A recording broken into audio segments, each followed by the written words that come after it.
शिवनेरी में जन्मे उस बालक ने अफजल खान, शाइस्ता खान और औरंगजेब जैसे दिग्गजों को पराजित कर दिखा दिया था कि स्वराज्य सिर्फ एक सपना नहीं बल्कि एक हक है जिसे छीनकर नहीं बल्कि रणनीति, पराक्रम और जनसमर्पण से पाया जाता है।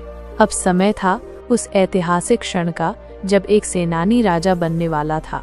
6 जून 1674 रायगढ़ किला, जहां हुआ भारत के गौरव का सबसे भव्य समारोह, छत्रपति शिवाजी महाराज का राज्याभिषेक। शिवाजी ने पवित्र गंगा जल से स्नान किया। ब्राह्मणों ने वैदिक मंत्रों के साथ उन्हें अभिषेकित किया। उन्हें छत्रपति की उपाधि दी गई, जिसका अर्थ था सार्वभौम शासक, जो अपनी प्रजा का रक्षक हो। ये सिर्फ एक व्यक्ति का राज्याभिषेक नहीं था, ये था हिंदवी स्वराज्य का औपचारिक जन्म। शिवाजी ने एक ऐसा साम्राज्य खड़ा किया जहां धर्म, न्याय और नीति सर्वोपरि थे। उनका प्रशासनिक ढांचा अद्भुत था। 8 मंत्रियों की एक सशक्त परिषद, जिसे अष्टप्रधान मंडल कहा गया। हर मंत्री की अपनी भूमिका तय थी। राजस्व, सैन्य, विदेश नीति, न्याय, हर विभाग सुचारू रूप से चलता था। शिवाजी महाराज ने कर प्रणाली को भी जनहितकारी बनाया।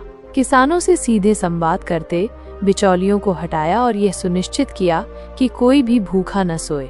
इतिहास में पहली बार ऐसा हुआ कि एक राजा ने केवल जमीन पर नहीं बल्कि समंदर पर भी राज करने की सोची। उन्होंने भारत की पहली संगठित नौसेना बनाई, समुद्री किलों का निर्माण कराया जैसे सिंधुदुर्ग और विजयदुर्ग, ताकि विदेशी हमलों से भारत की तटीय सीमाएं सुरक्षित रहें। शिवाजी महाराज सिर्फ तलवार से नहीं, बुद्धिमत्ता से भी लड़ते थे। उनकी गुरिल्ला युद्ध नीति, छोटे दलों से तेज हमला, फिर गायब ने मुगलों जैसे विशाल साम्राज्य को बार बार हार चखाई।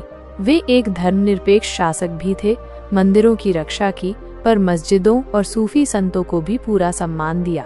उनके राज्य में सभी धर्मों को बराबरी का अधिकार मिला। 3 अप्रैल 1680 को जब शिवाजी महाराज का निधन हुआ, तब एक युग का अंत हुआ। लेकिन उनके द्वारा बोया गया स्वराज्य का बीज एक विशाल वटवृक्ष में बदल गया।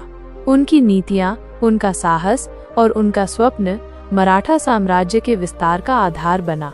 उनके पुत्र संभाजी और आगे चलकर पेशवा बाजीराव जैसे नायकों ने उस साम्राज्य को आगे बढ़ाया। आज भी जब हम शिवाजी महाराज का नाम लेते हैं तो वो सिर्फ एक राजा नहीं बल्कि एक विचार, एक आंदोलन और एक चेतना के रूप में हमारे सामने आते हैं। वे सिखाते हैं कि शक्ति सिर्फ तलवारों में नहीं होती बल्कि दृढ़ संकल्प, नीति और न्याय में होती है। आइए हम सब मिलकर उस महान योद्धा को नमन करें जिसने न केवल किले जीते बल्कि दिल और आत्माएं भी जीती। छत्रपति शिवाजी महाराज की जय। जय भवानी, जय शिवाजी। यह कहानी छत्रपति शिवाजी महाराज की वीरता और उनके आदर्शों को जीवंत करती है। उम्मीद है आपको ये पसंद आई होगी।